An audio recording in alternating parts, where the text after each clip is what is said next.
So, what is up mga kateksya?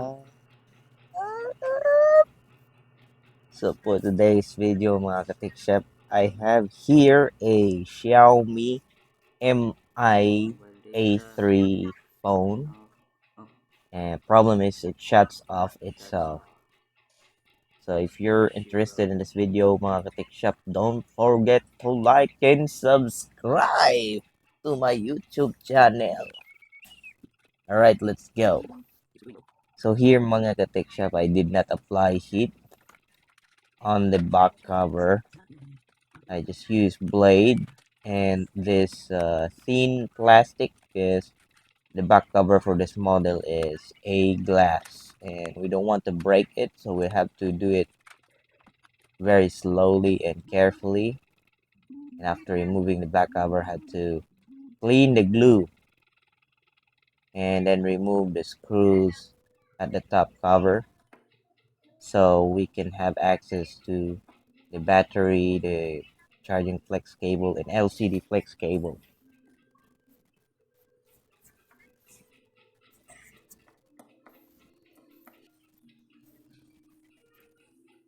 So I tested the phone while the charger is attached, and I noticed that it did not shut off.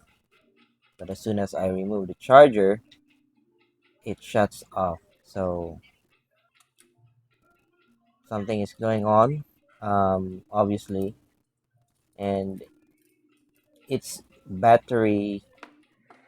I mean, the battery is the one who supplies power to your phone. So if it's not stable, then that might happen. I checked the voltage and it seems normal, 3.9 volts. And I tested the phone with a different battery and it did not shut off. So obviously it's the battery that is the problem.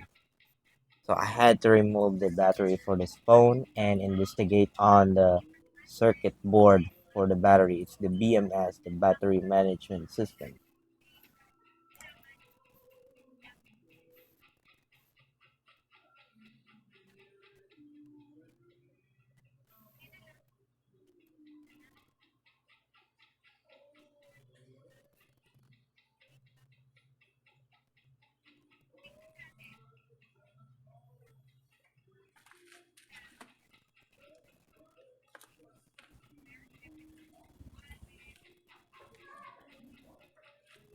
So I removed the battery very carefully because we don't want to damage the other parts of the phone.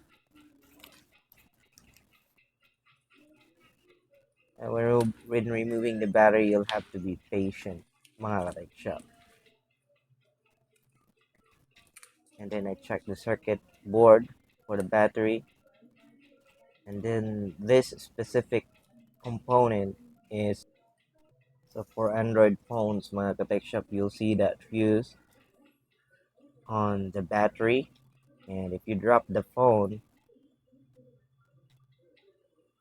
it's gonna cause problem to that fuse. So we usually remove it, and the purpose for that fuse is to protect the main board, but somehow it get damaged if you drop the phone. So just had to replace it, and after removing that fuse, now the phone is working again. As I tested it, I even connected it to Wi-Fi and played YouTube, and it did not shut off. So we figure out the issue, and I put tape on the flex cable to avoid issues on the display, and that's it. So don't forget to like and subscribe to my YouTube channel if you're interested in this kind of video, and don't forget to check the links on the description for the tools that I've been using in my repairs. Let's go.